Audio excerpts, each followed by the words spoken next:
Today we will talking about a great leader and great scientist and great such a thinker like that very conscious person, and all the world know him, and she don't believe in any death, paradise, birth and any superior and superstition of in India in any other world.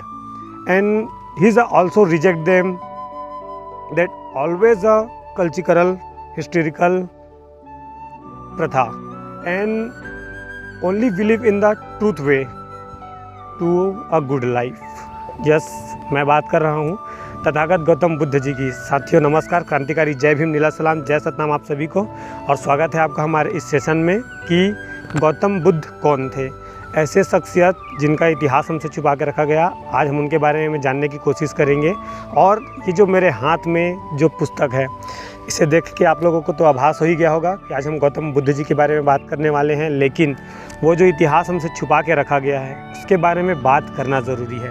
Vocal for local बनना ज़रूरी है। तो आज ऐसे ही एक शख्सियत के बारे में हम बात करना चाहेंगे, आप सभी के बीच में जानकारी साझा करना चाहेंगे। तो चलिए साथियों, आपको एक छोटा सा जानकारी, हम आज इस महान दिवस के दिन, जो कि आज 26 मई बैसाख पूर्णिमा, बुद्ध पूर्णिमा के रूप में पूरे देश में मनाया जाता है। और सिर्फ हमारे देश में नहीं, ऐसे तमाम देश 206 देशों में, लगभग 196 देशों में गौतम बुद्ध जी की पूर्णिमा मनाई जाती है।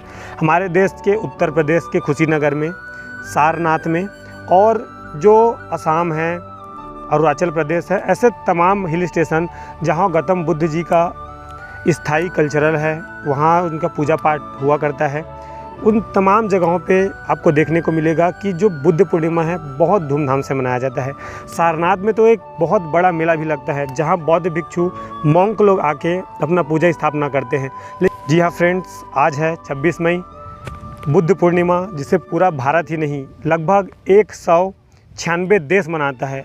लगभग पूरे ब्रह्मांड में 206 देशों में, 196 देशों में, जहाँ चल करके गौतम बुद्ध जी ने सत्य का मार्ग दिया और अपने करुणा के ज्ञान से पूरे विश्व भर में अपनी ख्याति प्राप्ति की। ऐसे तथागत गौतम बुद्ध जी के बारे में आज हम बात करेंगे। कहीं ना कहीं हमारा इतिहास दबा के रखा गया है, जिससे हम और आप इन जानकारी तक नहीं पहुंच पाए हैं, इन तथ्यों तक और इन साक्ष्य तक नहीं पहुंच पाए हैं।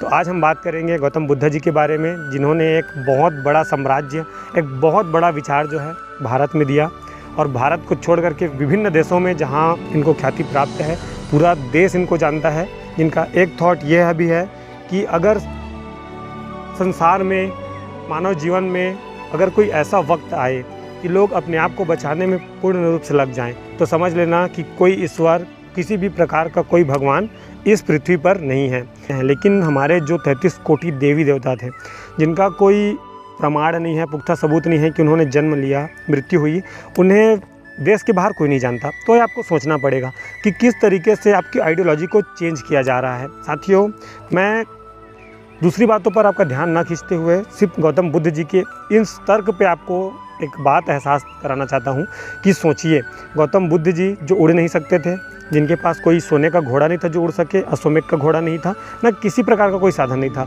वो पैदल चलते थे। उस समय में हमारे पास टेक्नोलॉजी नहीं थी, फिर भी वो तमाम देशों में पहुंच गए, अपने को लेके, अपने विचारों को लेके और अपने करुणा के सागर को लेकर। लेकिन हमारे पास 33 कोटि देवी देवता होने के बावजूद भी हमारे देवी देवता विदेश नहीं पहुँच सके, उनके विदेशों में कोई पहचान नहीं, आइडेंटिटी नहीं, उनको कोई नहीं जानता। तो आज मैं तमाम बहुजन युवाओं से, भारत के युवाओं से, बहुजन कहता हूं तो कुछ लोग हमें जातिवादी ठहरा देते हैं, तो मैं भारत के तमाम युवाओं को बोलना चाहूँगा कि आप अपना दिमाग लगाइए। कोई भी व्यक्ति स्मार्टफोन रखने से स्मार्ट नहीं होता, वो स्मार्ट तब होता है जब वो अपने दिमाग से, तर्क से, विवेक से काम ले। तो आपको सोचना पड़ेगा कि ये इंटेलेक्चुअल क्या है और आपको क्या दिखाया जा रहा है। आप देखेंगे कि आपको रामायण परोसा जा रहा है, महाभारत परोसा जा रहा है टीवी के माध्यम से, लेकिन क्या कभी आपको गौतम बुद्ध के जीवन के बारे में बताया गया? क्या आपको ज्योतिबा फुले के जीवन के बारे में बताया गया? क्या आपको छत्रपति साहू जी महाराज के बारे में बताया गया? क्या फ़ातिमा शेख के बारे में बताया गया? सबसे बड़ी समस्या हमारी यही है कि हम अपने इतिहास को नहीं जानते। हम सरस्वती को तो जानते हैं, लेकिन इंटेलेक्चुअल में जिन्होंने आपको पढ़ने का अधिकार दिया, फ़ातिमा शेख जी, सावित्री फुले जी, ज्योतिबा फुले जी, उनको हम नहीं जानते। तो आप थोड़ा सा तर्क कीजिए। साथियों, हम अगर अब ये पूरा इतिहास आपको बताने बैठे तो हो सकता है हमारा वीडियो 1 घंटे का हो जाए, लेकिन हम चाहते हैं कि आप छोटी छोटी बातों से सीखें और दूसरों की गलती से भी सीखें, क्योंकि अगर आप खुद की ज़िंदगी में खुद की गलतियों से सीखना शुरू किए तो आपकी ज़िंदगी बहुत छोटी पड़ जाने वाली है। तो आपको ये समझना पड़ेगा कि हमारा जो इतना बड़ा धरोहर का इतिहास है उसको आप समझे कैसे। तो आप तर्क कीजिए। जब आप इन बातों को सोचना शुरू करेंगे कि गौतम बुद्ध जी अगर चल के विदेश जा सकते हैं, उनको श्रीलंका में लोग जानते हैं, मलेशिया में जानते हैं, इंडोनेशिया में जानते हैं, अमेरिका में जानते हैं, फ्रांस में जानते हैं, जर्मनी, जापान, हर देशों में जाना जाता है, तो फिर हमारे देवी देवताएं जिनके पास उड़ने के साधन थे, चमत्कारिक शक्ति थी, दैवी शक्ति थी, और इतने बड़े विशालकाय आकार के हनुमान जी जिन वो विदेश क्यों नहीं पहुँचे? घूमते घामते ही सही, आम चुराते ही सही पहुँच जाते। तो आपको सोचना पड़ेगा। तो साथियों, आप बस इसी तर्क पे अपना विवेक लगाइए कि जब ये चल ही सकते थे, उड़ नहीं सकते थे, तो विदेशों में कैसे पहुँचे। और आप जब ये सोचना शुरू करेंगे तो हो सकता है आप गूगल पे जाएं, विकिपीडिया पे जाएं और भारत के वास्तविक इतिहास को पढ़ें। इससे पहले कि सोशल मीडिया फॉर्म्स ख़त्म कर दिए जाए, आपको आवाज़ उठाना सीखना पड़ेगा। और हमेशा ही कहते हैं कि आप आवाज़ उठाइए, लड़ना सीखिए। जब तक आप लड़ेंगे नहीं, जब तक आप सवाल पैदा नहीं करेंगे, तब तक इस देश में बदलाव नहीं होगा। इसी के साथ साथियों, आप सभी अपना ख्याल रखें। हमसे जो होता होगा, जैसा बनेगा, हम आप तक छोटे छोटे इतिहास को छोटे छोटे वीडियो के माध्यम से जैसी भी हमसे जानकारी मिलेगी हम आप तक पहुंचाने की कोशिश करेंगे। और एक छोटी सी कोशिश है, आप सभी के बीच हमारा जो प्यार है वो बना रहे, ताकि हम ऐसे इन्फॉर्मेशन आपको देते रहें। और साथियों, आप सभी अपना ख्याल रखिए। क्रांतिकारी जय भीम, नीला सलाम। और हमारे लिए कोई सजेशन हो तो कमेंट बॉक्स में ज़रूर बताइए, ताकि हम आपके लिए कुछ बेहतर कर सकें।